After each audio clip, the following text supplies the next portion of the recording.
ladies and gentlemen, we bring you this special radio television broadcast starring the most nightmarish cast ever. They come from the bowels of hell. Just a minute, ladies and gentlemen. I think something is happening.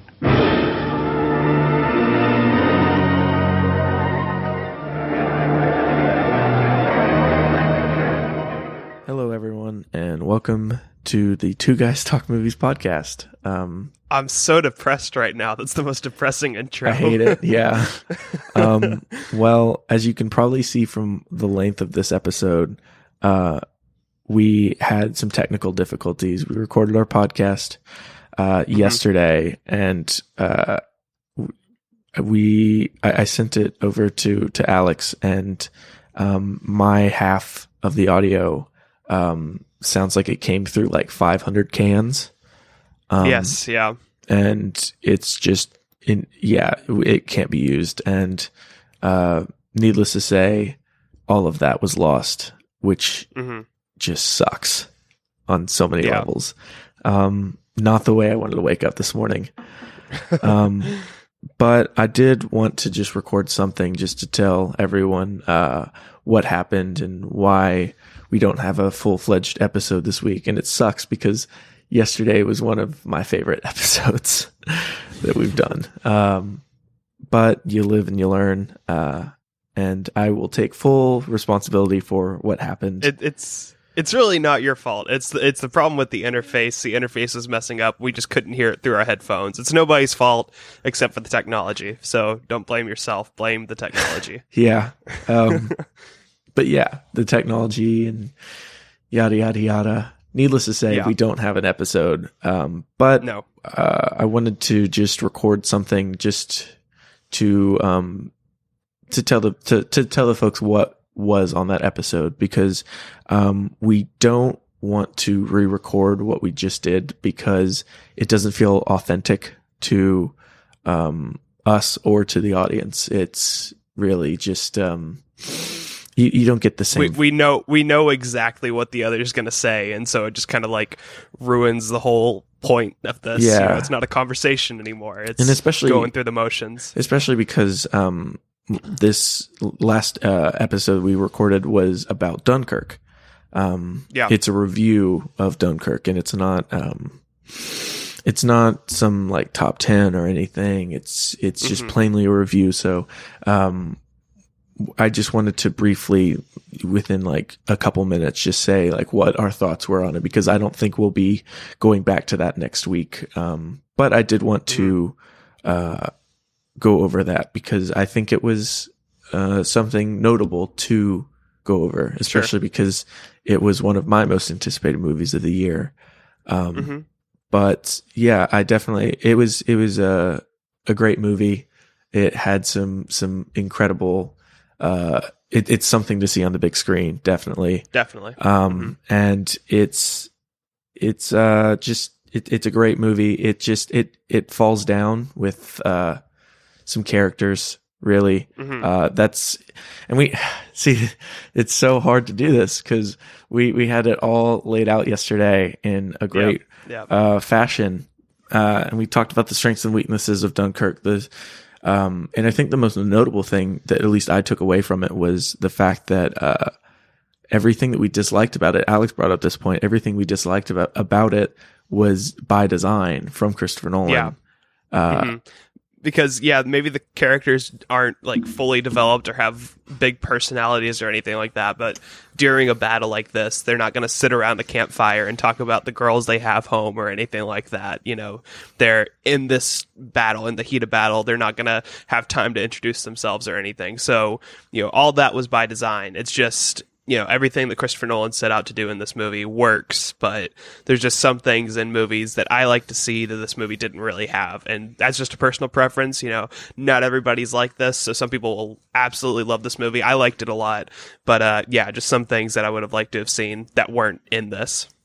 Yeah, definitely. There's, when you're talking about Christoper Nolan, he's a master at his craft, and he makes sure that you know that he's a master at his craft. But just sometimes movies work for you and sometimes they don't. I don't think we'll ever see a movie by Christopher Nolan that's not well made and well thought out Sure. and Definitely. fully realized to the screen. So yeah, so there was just things in there that I thought were incredible, such as the IMAX stuff, i.e. like the whole movie was IMAX. It was great. And seeing it on 70 millimeter film was just insane. It was, yeah. He definitely knows how to create tension and suspense.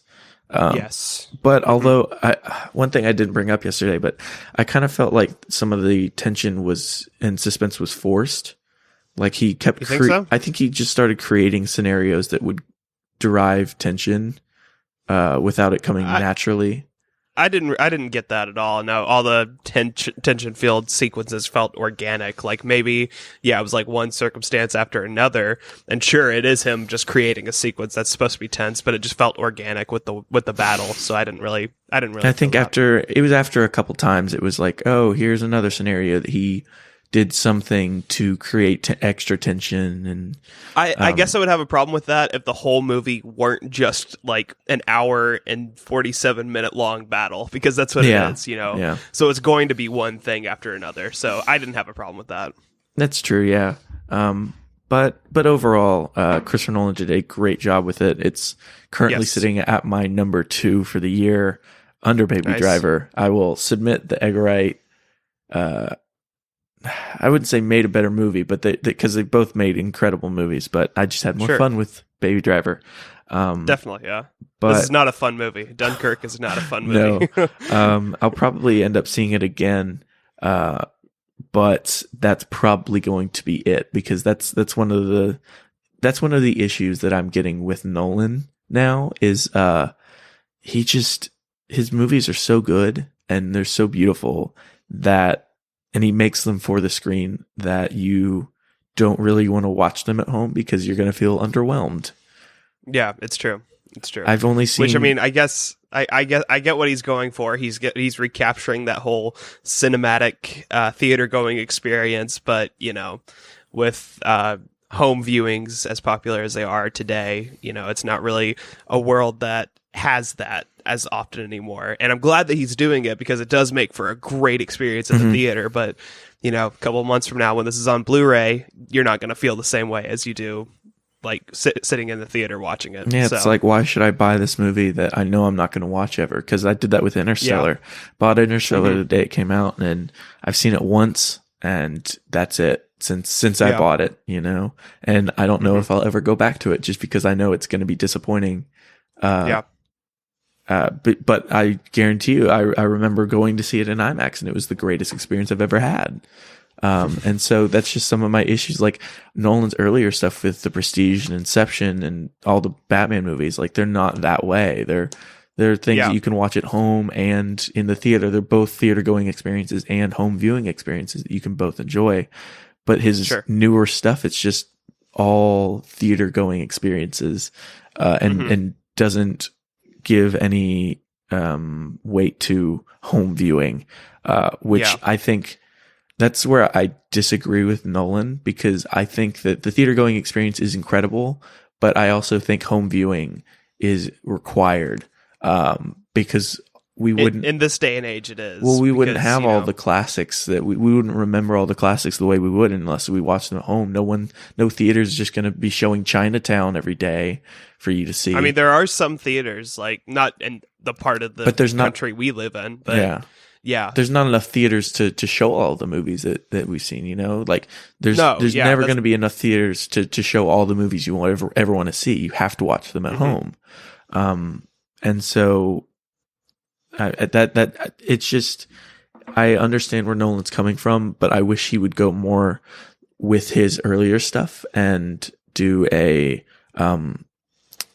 make a great theater going experience and a great home viewing experience. Sure. But yeah, that's, we really didn't want to touch on it too much because it just would have felt forced in that. But we really do appreciate, all of our listeners, because, it's such a great time to do it. And that's why,